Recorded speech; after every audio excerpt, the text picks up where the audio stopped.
hold on to your tiaras because Prince Harry might actually be bringing Archie and Lilibet back to British soil in 2026. And no, I'm not talking about a quick photo op. We're talking about a potential game-changing security decision that could finally see those Sussex kids setting foot in the land of their grandfather, the king.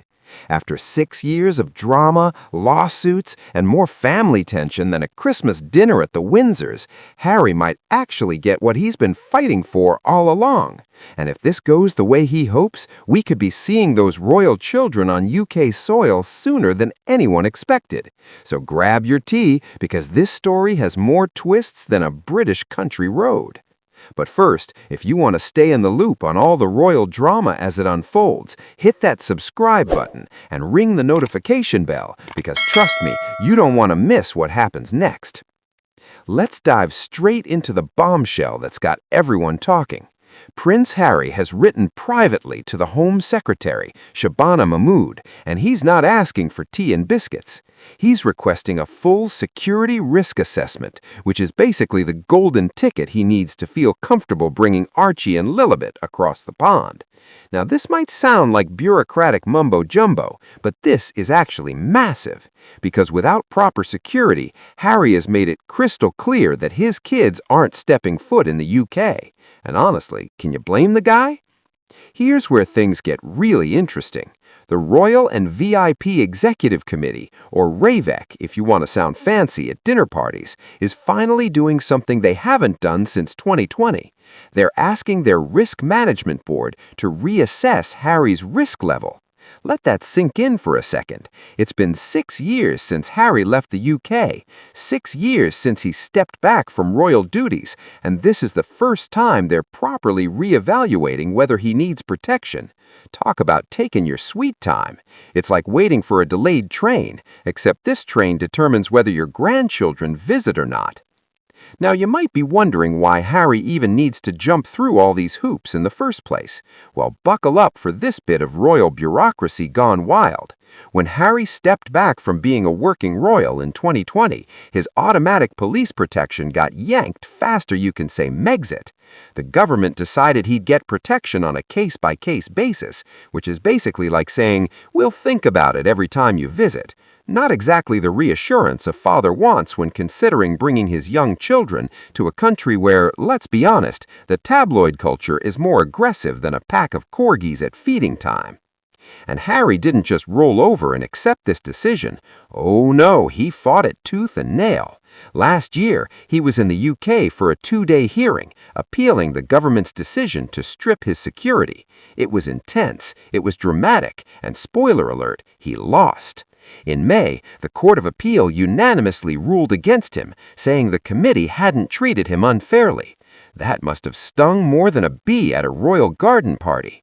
But here's the thing about Harry. The man doesn't give up easily. He's persistent, determined, and clearly willing to take on the entire British legal system to protect his family.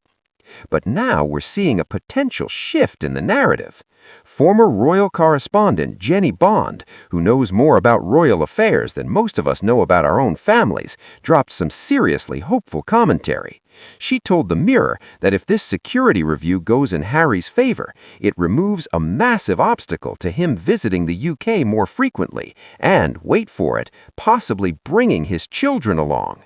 Can you imagine? Little Archie, who's now 5 years old, and Lilibet, who's 3, actually meeting their grandfather, the king, in person, seeing the country their father grew up in, experiencing British culture beyond what they've seen in photos and video calls?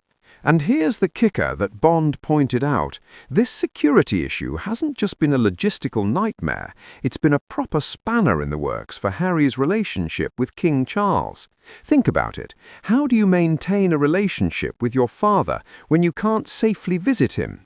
When bringing your children to meet their grandfather feels like a security risk? It's heartbreaking, really. Charles has barely spent any time with his youngest grandchildren, and that's not because he doesn't want to. It's because the entire situation has become this tangled mess of security protocols, hurt feelings, and institutional red tape. But wait, there's more drama brewing in the Harry universe. As if one major legal battle wasn't enough, his hacking claim against the publisher of the Daily Mail is going to trial in early 2026. This isn't just Harry throwing a tantrum about negative press coverage. We're talking about serious allegations of phone hacking and unlawful information gathering stretching back 30 years. Harry's joined forces with 6 other claimants, including some pretty heavy hitters like Baroness Lawrence and Sir Elton John. When you've got that kind of lineup, you know it's serious business. Associated Newspapers Limited, the folks behind the Daily Mail and the Mail on Sunday, have filed strong defenses disputing all the alleged wrongdoing.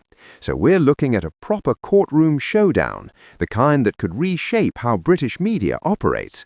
It's David versus Goliath, except David is a prince with unlimited legal resources and a bone to pick with tabloid culture. Now, let's connect these dots, because this is where it gets really fascinating. If Harry wins his security assessment and gets the protection he's been demanding, and if his media trial exposes the extent of tabloid intrusion into his life, we could be looking at a complete transformation of his relationship with the UK. Suddenly, the reasons keeping him away start disappearing.